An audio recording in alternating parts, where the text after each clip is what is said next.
अस्सलाम वालेकुम dear students. आज आपको मैथ की क्लास में खुशामदीद कहता हूँ। हमने प्रीवियस लेक्चर में 12.8 को शुरू किया था, उसके कुछ क्वेश्चन किए थे। आज भी हमने क्या करने हैं कि उसके जो क्वेश्चन रह गए थे बकाया, हमने उस क्वेश्चन को सॉल्व करना है। अब हम क्वेश्चन नंबर 7 को शुरू कर रहे हैं, एक्सरसाइज 12.8 की। तो क्वेश्चन नंबर 7 क्या है आपके पास? Prove that in an equilateral triangle, कि आपने इक्विलेटरल ट्रायंगल को प्रूव करना है और उसके क्या है कि R, small R, capital R और R1 इनकी जो निस्बत है 1:2:3, ये निस्बत है इनमें। तो आपने इस चीज़ को प्रूव करना है, लेकिन इसको प्रूव करने के लिए हमें कुछ फार्मूले चाहिए होंगे। कौन से फार्मूले? आर के, स्मॉल आर के, कैपिटल आर के और R1 के। अब देखें, आप हैरान भी होंगे कि हम कैपिटल आर और स्मॉल आर के पहले फार्मूले तुम्हारे पास पहले मौजूद थे, तो हम फिर कौन से नए फार्मूले निकालने जा रहे हैं। ये देखें, एक पॉइंट इसमें ये है कि उसने क्वेश्चन को गिवन ही ऐसे कर दिया है कि आपने इक्विलेटरल ट्रायंगल लेनी है। ठीक हो गया। ऐसी ट्रायंगल जिसमें आपके पास तीनों साइडें वो क्या होती हैं, बराबर होती हैं, उसको क्या कहते हो? Equilateral triangle. मतलब कि ए साइड होगी वो बी की इक्वल होगी, बी साइड होगी वो सी की इक्वल होगी। तो मीन आप बी को भी ए कह सकते हैं, सी को भी ए कह सकते हैं, क्योंकि तीनों साइड वो क्या है आपके पास इक्वल। जैसे कि मैं यहाँ कुछ दिखा देता हूँ। ए, देखें, ए को आप बी भी कह सकते हो, सी भी कह सकते हो। क्यों? क्योंकि तीनों साइड आपकी इक्वल हैं। हम पहले क्या करते हैं, हम फार्मूले निकालते हैं। फार्मूले कहाँ से निकलेंगे? देखें कैसे, कि हमारे पास आर का जो फार्मूला होता है, मैं अभी क्वेश्चन को सॉल्व नहीं कर रहा, क्वेश्चन के लिए हमें फार्मूले चाहिए होंगे। पहले मैं उन फार्मूले को बना लूँ, फिर उसके बाद हम क्वेश्चन को सॉल्व करेंगे। अब देखें, आपके पास आर होता है ABC/4del। ठीक हो गया। अब देखें, हमारे पास यहाँ डेल भी आ गया। इसको हम कैसे लिखते हैं? हम लिखते हैं कि A=B=C, तो R=A×A/A/A/4del। ये आपके पास आ गया। और R जो है वो बन जाएगा A³/4del। अब देखें, अभी भी कंप्लीट नहीं हुआ आर का फार्मूला। क्यों नहीं हुआ? कि हमें यहाँ डेल की भी वैल्यू पता होनी चाहिए, क्योंकि डेल में भी चेंजिंग आनी है। जैसे कि अगर equilateral triangle A B C तीनों बराबर हैं, तो डेल में भी कुछ चेंज आ जाएगी, क्योंकि डेल में भी ये चीज़ यूज़ होती है।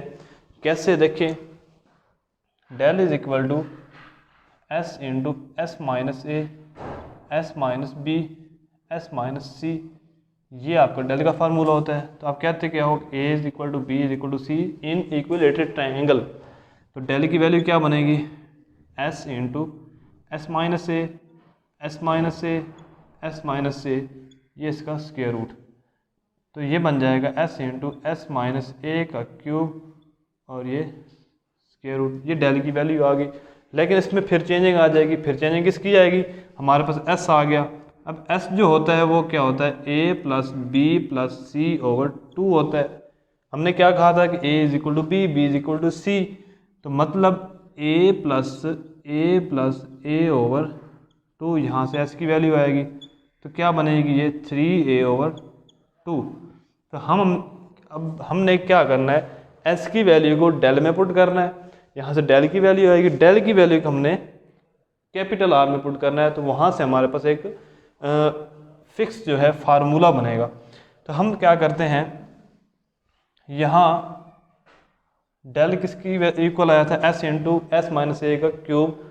तो हम क्या करते हैं, S की वैल्यू आपके पास आई थी 3A/2, तो यहाँ लिखते हैं 3A/2 into 3A/2 minus A इसका क्यूब। ये फार्मूला आपने बनाने पड़ेंगे क्वेश्चन को स्टार्ट करने का, अगर इस तरह का कोई क्वेश्चन आ जाता है आपके पास। तो हम क्या करते हैं, ये 3A/2, ये इसका एलसीएम लें तो ये आपके पास बनेगा A/2 इसका क्यूब और ये स्क्वायर रूट। ये बन जाएगा आपके A का cube 3A/2 multiply by A का क्यूब ओवर 8।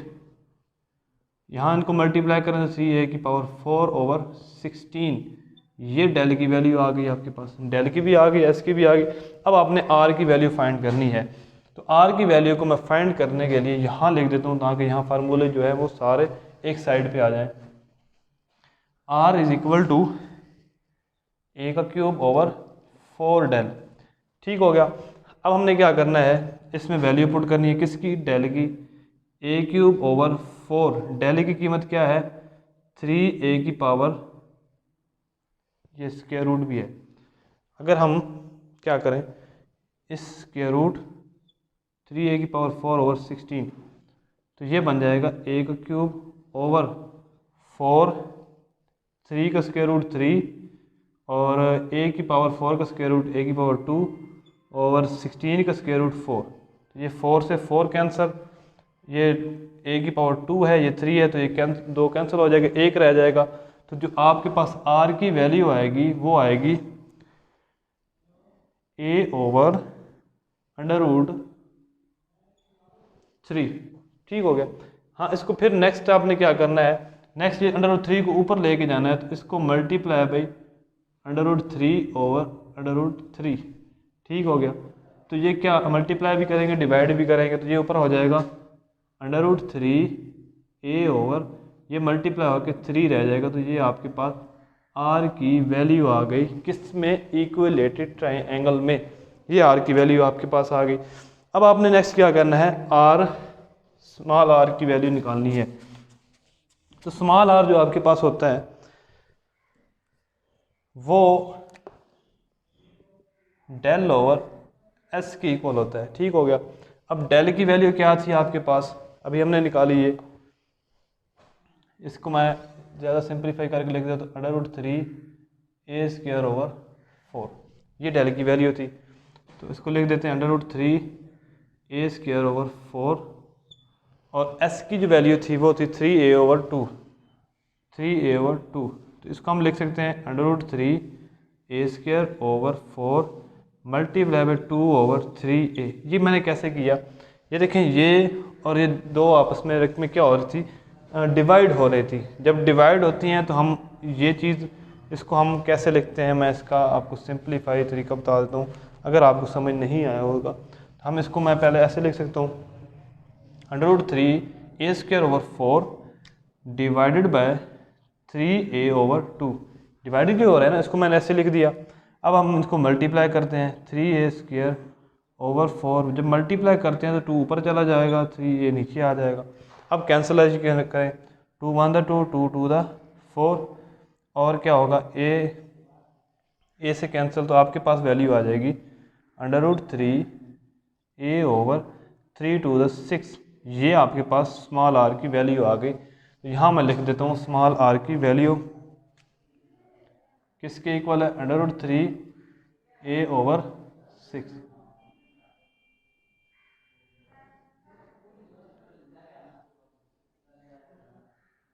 ये ठीक हो गया, हमने स्मॉल r की वैल्यू भी निकाल ली। अब आपके पास आ जाएगा r1 की भी वैल्यू हमने निकालनी है। तो r1 की वैल्यू निकालने के लिए देखिए क्या करते हैं, r1 is equal to del over s minus a है। डेल की वैल्यू हमें पता है कि क्या होती है हमारे पास, under root 3a square over 4 over s की वैल्यू आपके पास है 3a ओवर 2 माइनस a की वैल्यू जो है वो a ही है। ठीक हो गया। तो हमारे पास क्या बनना है, under root 3a square over 4, इनको जब हम क्या करेंगे एलसीएम लेंगे तो ये बन जाएगा आपके पास a ओवर 2, ये डिवाइड हो रहे हैं तो फिर हम इसको मल्टीप्लाई जब करेंगे, under root 3a square over 4 multiply by 2 over a, 2 1 2 2 2 4 a1, और ये कैंसिल। तो आपके पास जो फार्मूला बनेगा अंडर रूट 3a ओवर 2, ये फार्मूला बन गया r1 का। तो मैं यहाँ लिख रहा हूँ r1 जो है अंडर रूट 3a ओवर 2 के इक्वल है। ये फार्मूला बन गए, हमें रिक्वायर भी यही 3 फार्मूले हैं। जब नेक्स्ट रिक्वायर होंगे तो उनके लिए भी हम निकाल लेंगे वैल्यू। मैं यहाँ s की वैल्यू भी लिख देता हूँ ताकि नेक्स्ट क्वेश्चन में हमें मुश्किल ना हो। s की वैल्यू ये आ गई, डेल की वैल्यू आपके पास क्या थी, under root 3a square over 4, ये डेल की वैल्यू आ गई। फिर आपके पास और यही ये वैल्यू ज़्यादा यूज़ होती हैं। अब हम क्वेश्चन की तरफ आते हैं। क्वेश्चन आपका देखें बिल्कुल ही सिंपल सा है, जितने तक ये फार्मूले जो हैं आप प्रूव ना कर लें तो ये क्वेश्चन को आप सॉल्व नहीं कर सकते। अब देखें हमारे पास है R ratio capital R ratio R1, इसको प्रूव करना है तो हम क्या कहते हैं, टेकिंग लेफ्ट हैंड साइड ले लेते हैं। लेफ्ट हैंड साइड में R की वैल्यू हमारे पास क्या है, ये लेफ्ट हैंड साइड हमारे पास ये है कि small r capital R R1, ये चीज़ें। तो हम क्या करते हैं कि इनको सॉल्व करने के लिए इनकी जो वैल्यूज़ हैं उनको पुट करते हैं। R की वैल्यू है स्मॉल r की √3a/6 रेशो कैपिटल R की वैल्यू आपके पास क्या है √3a/3 और R1 की वैल्यू आपके पास क्या है √3a/2। अब हमने क्या करना है, √3a को ख़त्म करना है तो हम लिख सकते हैं डिवाइडेड बाय √3a। ये जो पूरी हमारे पास जो वैल्यूज़ हैं इनको डिवाइड कर रहा हूँ 3/√3a पे। तो जब इनको डिवाइड करूँगा तो देख कैसे बनेगी, √3a/6 multiply by √3a ratio √3a/3 multiply by √3a ratio √3a/2 multiply by √3a। ये आपके पास हमने डिवाइड कर दी तो ये इससे कैंसिल हो जाएगा, ये इनसे कैंसिल हो जाएंगे और ये भी कैंसिल। तो आपके पास क्या रह जाएगा 1/6 रेशो 1/3 रेशो 1/2। अब हमने क्या करना है 6 से मल्टीप्लाई कर देना है। जिस होल इक्वेशन जो कह सकते हैं इन रेशोज़ को हम क्या कहते हैं मल्टीप्लाई विद 6 से मल्टीप्लाई कर देते हैं। तो ये 6 multiply by 1/6 ratio 6 multiply by 1/3 ratio 6 multiply by 1/2। ये 6 से 6 कैंसिल, 3 1 3 2 6 2 3 6, तो आपके पास रेशो ये 1 आ जाएगी, ये 2 आ जाएगी और ये क्या आ जाएगी 3 रेशो, जो कि आपकी राइट हैंड साइड है। और आपने इसी चीज़ को प्रूव करना था। बिल्कुल सिंपल सा क्वेश्चन था, कोई इसमें मुश्किल बात नहीं थी। क्यों नहीं थी, इसलिए मुश्किल बात नहीं थी क्योंकि आपको ये फार्मूले आते थे। ठीक हो गया, इन फार्मूले को आपने याद तो करना ही है लेकिन इनका प्रूव भी आपको आना चाहिए और इन क्वेश्चन में आपको प्रूव करना पड़ेगा। पहले प्रूव करना पड़ेगा, फिर उसके बाद आपने क्या करने होंगे, इनमें वैल्यूज पुट करनी होगी। ये तो था आपका पार्ट नंबर 1। अब आपने करना है पार्ट नंबर 2। तो देखिएगा पार्ट नंबर 2 के लिए भी वैल्यूज़ तो यही रहेगी तकरीबन, जो कि न्यू आएगी तो वो मैं आपको प्रूव करवा देता हूँ। पार्ट नंबर 2 है आपका कि आपकी जो लेफ्ट हैंड साइड पे है स्मॉल r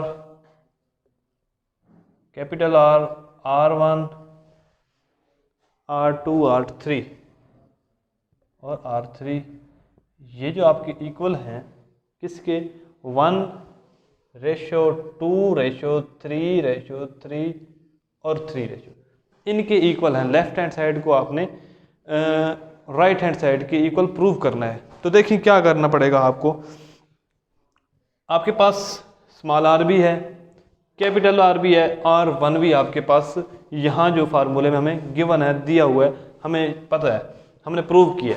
अब R2 और R3 रह गए हैं। तो देखें R2 और R3 कैसे आते हैं, ये भी बिल्कुल सिंपल से हैं, कोई इसमें मुश्किल बात नहीं है। मैं जस्ट आपको यहीं थोड़ा सा बता देता हूँ क्या करना है आपने। जैसे कि आपने R1 किया था, R1 आपके पास del over s minus a था, तो इससे आपने R1 की वैल्यू ये निकाली थी। ठीक हो गया। अब आपके पास है R2 का फार्मूला क्या होता है del over s minus b, लेकिन आपने b नहीं लेना। क्यों नहीं लेना, क्योंकि ये इक्विलेटरल ट्रायंगल है जिसमें आपके पास a = b = c होता है। तो मीन के b की जगह आप क्या ले सकते हो, a को भी ले सकते हो। तो R2 किसके इक्वल होगा del over s माइनस ए के इक्वल हुआ। तो फिर आपने वही प्रोसेस शुरू कर देना जो R1 पे लगाया था। तो R2 की वैल्यू क्या आई है, जो R1 की वैल्यू होगी √3a/2, ये R2 की वैल्यू आएगी। सेम आपने R3 के लिए भी निकालना है इसी तरह। R3 होता है डेल ओवर S माइनस सी, लेकिन C जो है वो A के इक्वल है। ठीक हो गया। तो आपने क्या लिख देना है, डेल ओवर S माइनस ए, ये किसके लिए है, इक्विलेटरल ट्रायंगल के लिए है। तो R3 आपके पास क्या आ गया, डेल ओवर S माइनस ए। तो आपने इस चीज़ को किसके इक्वल प्रूव कर, यही आपको ये प्रूव करेंगे इसको, तो आपका R1 की वैल्यू जो आई है वही आएगी। सिंपली बात है, क्योंकि डेल की वैल्यू भी आपके पास ये है, S की भी वही है, A की वही है, तो फिर आपके पास R1 की वही वैल्यू आएगी। तो मेन कि R1, R2 और R3 इन तीनों की वैल्यू इक्विलेटरल ट्रायंगल में सेम है। ठीक हो गया। तो मतलब कि R1 की जगह भी आप वही वैल्यू पुट कर सकते हो, R2 की जगह भी वही वैल्यू पुट कर सकते हो, और R3 की वैल्यू भी आप वही पुट कर सकते हैं। तो मैं जो R1 की वैल्यू लिखी हुई है वो तीनों की सेम है, तो इट्स मीन कि मैं वो नहीं लिखता, इन दोनों की वैल्यू वही मैं सेम लिख दूंगा। तो देखें हम क्या करते हैं, टेकिंग लेफ्ट हैंड साइड, ये हमने लेफ्ट हैंड साइड ले ली। लेफ्ट हैंड साइड में आपके पास है small r, capital R, small r1, small r2, small r3। इनकी हमने क्या करनी है, रेशियोज फाइंड करनी है। वो रेशियो है 1 2 3 3 3, तो ये रेशियो हमने फाइंड करनी है। सिंपली बात है, आप क्या करो, r की वैल्यू पुट करो। r की वैल्यू आपके पास √3a/6, रेशियो कैपिटल R की √3a/3, R1 की क्या है √3a/2, R2 की क्या है वही वैल्यू होगी जो R1 की होगी, बिकॉज क्योंकि ये इक्विलेटरल ट्रायंगल हैं, इसलिए हम क्या करते हैं, इनकी वैल्यू सेम लेते हैं। और वो सेम कैसे आती है मैंने अभी आपको बता दिया, क्योंकि साइड सेम है, S minus A, S minus B, S minus C जो है वो इक्वल हो जाएंगी। अब देखें हमने क्या करना है, वही सिंपल मेथड जो हमने पहले किया था क्वेश्चन में, पार्ट 1 में, कि डिवाइडेड बाय √3a, ठीक हो, इससे डिवाइड कर रहे हैं पूरी रेशियोज को। तो जब रेशियोज को डिवाइड करेंगे इससे, तो ये बन जाएगी √3a/6 multiply by √3a, ratio √3a/3 multiply by √3a, ratio √3a/2 multiply by √3a, फिर रेशियो इसके लिए वही चीज़, और इसके लिए भी वही काम करेंगे हम। ये अब इससे ये कैंसिल, ये भी कैंसिल, ये कैंसिल, ये कैंसिल, हमने इस चीज़ को ख़त्म करना था तो वो ख़त्म हो गई। ये रह गया 1/6, 1/3, 1/2, 1/2 और 1/2। अब हमने क्या करना है, 6 से मल्टीप्लाई कर देना है, मल्टीप्लाई विद 6, 6 से मल्टीप्लाई करेंगे तो 6 multiply by 1/6, ratio 6 multiply by 1/3, ratio 6 multiply by 1/2, ratio 6 multiply by 1/2 और रेशियो 6 मल्टीप्लाई बाई 1/2। इसी तरह है, 6 को मल्टीप्लाई कर दिया, जब कैंसिल होंगे तो ये कैंसिल, यहाँ 1 रह जाएगा, ये 3 2 द 6 तो यहाँ 2 आ जाएगा, 2 3 द 6 तो यहाँ 3 आ जाएगा, 2 3 द 6 तो यहाँ 3, और यहाँ भी क्या आ जाएगा 3। तो यही आपका क्या था, प्रूफ था जो आपने करना है, ये प्रूफ था आपका जो आपने करना है, और यही क्वेश्चन नंबर 7 के पार्ट नंबर 1 और 2 थे। ठीक हो गया। तो बिल्कुल आपको सिंपल लगा, कोई इसमें इशू नहीं होगा।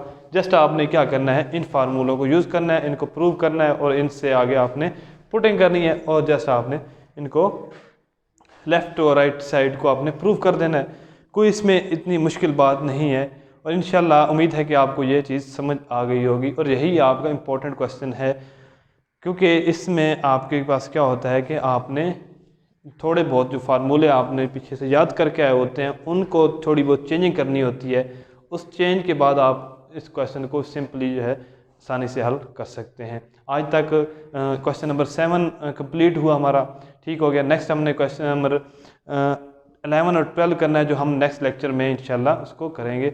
आज तक इतना ही, उम्मीद है कि आपको समझ आ गई होगी। अगर किसी को समझ नहीं आती तो आप क्या किया करें, हमें कमेंट्स या व्हाट्सएप ग्रुप में बता दिया करें। इंशाल्लाह हम उसका रिस्पॉन्स ज़रूर देंगे आपको, और उस आपके आंसर को, आपके जो क्वेश्चन है उसका आंसर हम करेंगे। आज तक मुझे इजाज़त दीजिए। अल्लाह हाफिज़, अल्लाह निगहबान, खुदा।